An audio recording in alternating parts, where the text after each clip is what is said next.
My husband put something in my soup. I saw it happen. His hand hovered over my bowl for just a second, fingers open, something small fell in. He didn't know I was watching. He turned back to his father and kept talking about work like nothing had changed. My heart was pounding so hard I was sure someone could hear it. I stared at the bowl. Chicken noodle. His mother made it every Sunday. Whatever he'd dropped in was already gone, dissolved into the broth like it was never there. "Kara, you feeling okay?" his mother asked. "You look pale." "My name is Kara Whitfield. I'm 29 years old, and my husband just poisoned me." "I'm fine," I said. "Just tired." Around the table sat his entire family, his parents, his sister Dana with her husband, their two kids chasing each other around the chairs. A perfect Sunday dinner, except the man sitting across from me had just dropped something into my food, and I had no idea how long he'd been planning this.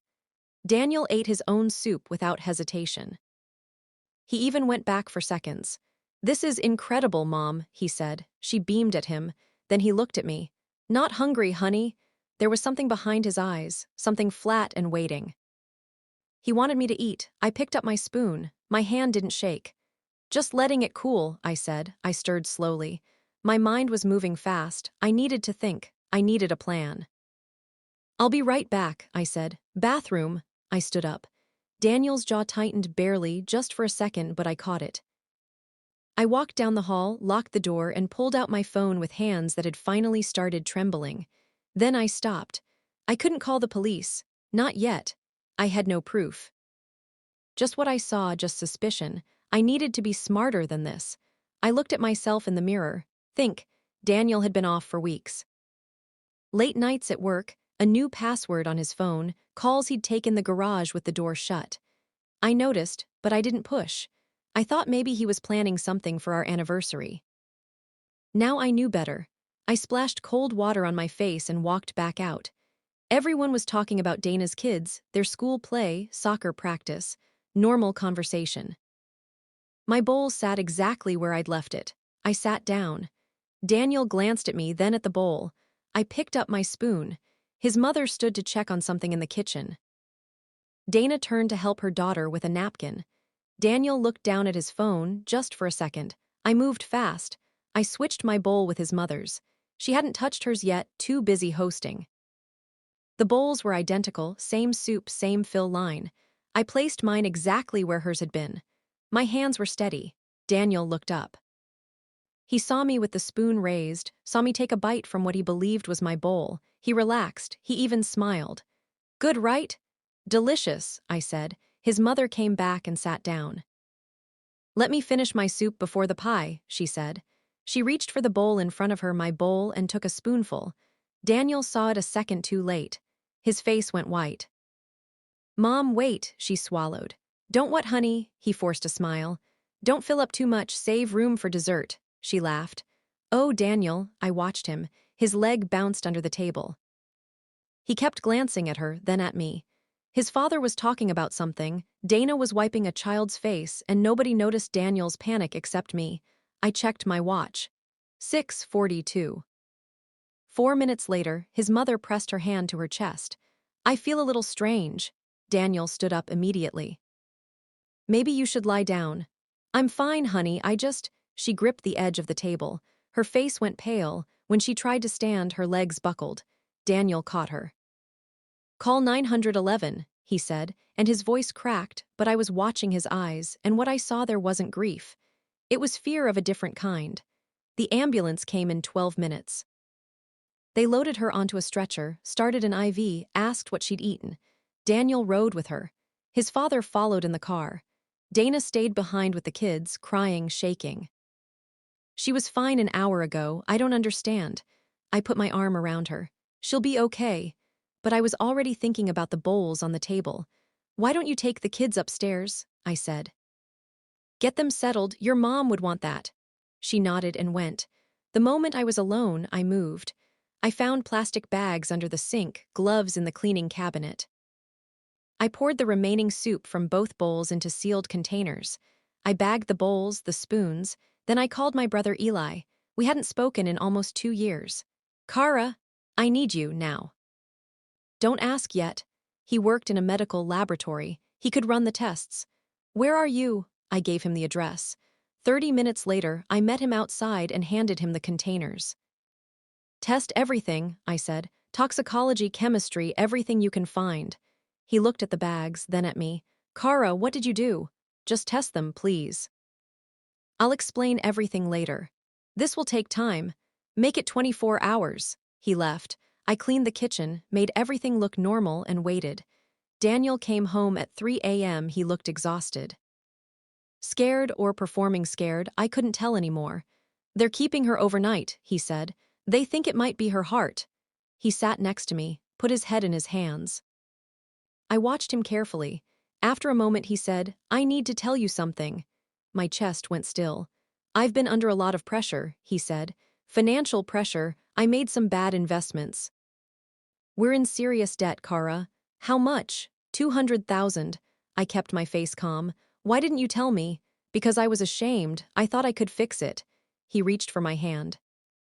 But seeing my mom tonight, it made me realize life is too short. We'll figure this out together. I almost believed him. Almost. Because I knew what he wasn't saying. $200,000 in debt, and 6 months ago, he'd convinced me to sign a life insurance policy for $500,000. He'd called it smart planning. I'd signed without thinking. I understood now. We'll figure it out, I said. Together, he hugged me. I stared at the wall over his shoulder. 24 hours. The next morning, he left for the hospital early. The moment he was gone, I went through everything. His files, his computer, his desk. I found the insurance policy. I read it carefully. Accidental death clause, double payout, $1 million. I found bank statements, gambling records, written threats from people he owed money to. My phone rang. Eli, I have preliminary results. And, Kara, a pause, there's digitalis in that soup. A significant concentration. What's digitalis? Heart medication, therapeutic in small doses. In the amount that was in this soup, it causes cardiac arrest. Can you prove it was intentional? The concentration is far too high to be accidental. Someone put this in deliberately. I closed my eyes. Send me the full report. You need to go to the police, Kara. I will, soon. I hung up and thought. Then Daniel texted me. His mother was being released that afternoon. Could I pick up her prescriptions? I stared at the message. Sure, I said. Send me the list. He sent a photo, 3 prescriptions. One of them was digitalis for her heart condition. That was where he'd gotten it. He'd been stealing his own mother's medication, crushing the pills, putting them in my food. Not just last night. For months, the headaches I'd had, the dizziness, the fatigue I'd blamed on work stress. It wasn't stress. I picked up the prescriptions and brought them to the house. His mother was resting on the couch. She looked weak, but she was home. Thank you, sweetheart, she said. Daniel appeared from the kitchen. He took the bag, smiled at me. Our eyes met for a moment. I'll put these away, he said. He went upstairs. I counted to 30. Then I followed. I heard him in the bathroom, opening bottles, moving things, then a different sound. The grinding of a mortar and pestle. I pulled out my phone and hit record, then I pushed the door open. He spun around. On the counter, a mortar and pestle, white powder. His mother's pills scattered around it. We stared at each other. What are you doing? I asked. His face went smooth, blank, organizing her medications. Some are hard for her to swallow, I crush them for her. That's not what you're doing. Something shifted in his expression, something I'd never seen before. I know what you did, he said quietly. You switched the bowls. You put digitalis in my soup. Your mother ate it instead. I had the soup tested, Daniel. Lethal concentration. I'm recording this right now. I held up my phone. He looked at it, then back at me. You can't prove anything. I have the soup, the lab report, this recording. And I copied your files, the insurance policy, the bank statements, the loan threats. Pattern isn't proof. He took a step toward me.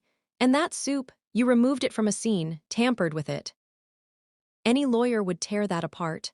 He was right, and he knew it. I guess I need to handle this before it goes any further, he said. He moved fast. He grabbed my wrist, twisted, and my phone hit the floor. He shoved me back against the wall. His hands went to my throat. I couldn't breathe, black spots, then a voice from the doorway. Ryan. What are you doing? His mother. His hands fell away instantly. I gasped. She stood in the doorway, looking at the pills on the counter, the powder, my phone on the floor. I heard everything, she said. Her voice was barely a sound. You tried to kill her. Mom, please listen. You poisoned me instead. Her face crumbled. Behind her, his father appeared. What have you done? Daniel looked at all three of us. Then he ran past them, down the stairs, out the front door. His father called the police. I picked up my phone from the floor. Still recording, I had everything. They found Daniel 3 hours later trying to cross the state line. The trial lasted 5 months. His attorney called me paranoid, said I'd framed him. But the evidence was overwhelming.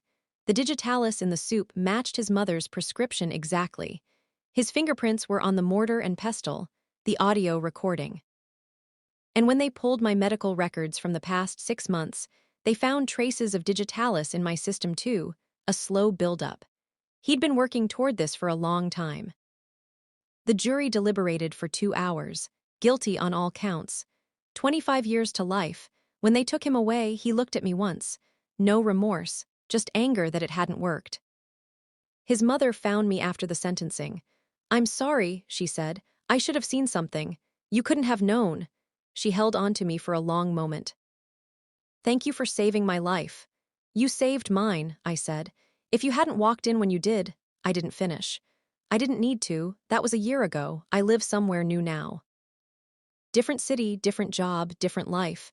I don't trust easily. I probably never will again. But I'm here. And sometimes, late at night, I think about that Sunday dinner. About the moment I saw his hand over my bowl.